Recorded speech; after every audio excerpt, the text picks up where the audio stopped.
n'est pas question de laisser la ville aux Parisiens. Paris est à maintenant 2h, 2h10.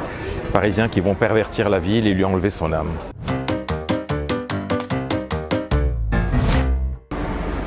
Bonjour et bienvenue sur Bordeaux Replay pour un nouvel épisode de Bordeaux Actu. On s'intéresse cette semaine à l'immobilier. Oui, vous êtes peut-être comme moi, regardez régulièrement les annonces.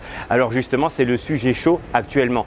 Les Bordelaises et les Bordelais. Est-ce qu'on peut encore acheter dans le centre-ville de Bordeaux? On est parti vous le demander et on est parti aussi à la rencontre de Clément Kaufmann de l'agence Espace Atypique, professionnel dans l'immobilier, pour savoir où on en est dans ce marché très tendu actuellement. C'est parti. Bordeaux Centre, c'est vrai que le marché immobilier est vraiment très élevé et ne cesse d'augmenter.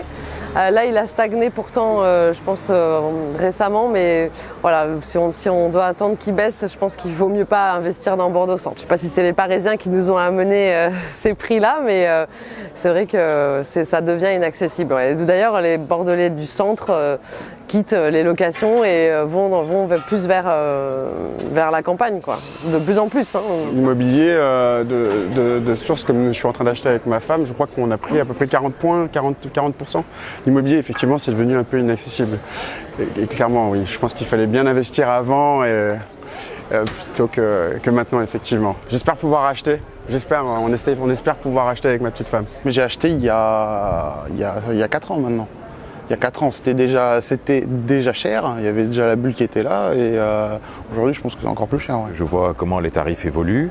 Je le constate aussi parce que j'ai envie de faire des investissements et que je me rends compte que les investissements qu'on aurait pu faire il y a quelques années aujourd'hui ne sont plus aussi facilement accessibles. Bordeaux est une ville de cœur, on y reste et plutôt que d'aller plus loin, on va prendre plus petit. C'est vrai qu'aujourd'hui, le Bordelais qui voulait acheter un bien, une maison, voit son budget un petit peu changer, donc ça devient compliqué. C'est vrai que de plus en plus autour de nous, on voit des personnes qui achètent plus petit ou qui vont acheter un petit peu plus loin en banlieue bordelaise. Bon, c'est aussi une solution. Les maisons fonds qui cherchent actuellement, ils sont jeunes, ils viennent de travailler tous les deux et ils cherchent un appartement même de 60 mètres carrés et c'est hors budget pour eux. Ils sont sur les 400, 450 000. Bon, c'est vrai qu'ils veulent une petite balcon, une petite terrasse, mais ils ne sont pas non plus très gourmands.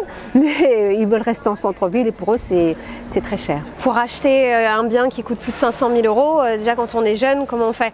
Normalement, on achète un petit bien et puis ensuite on revend, on fait une petite plus-value, etc.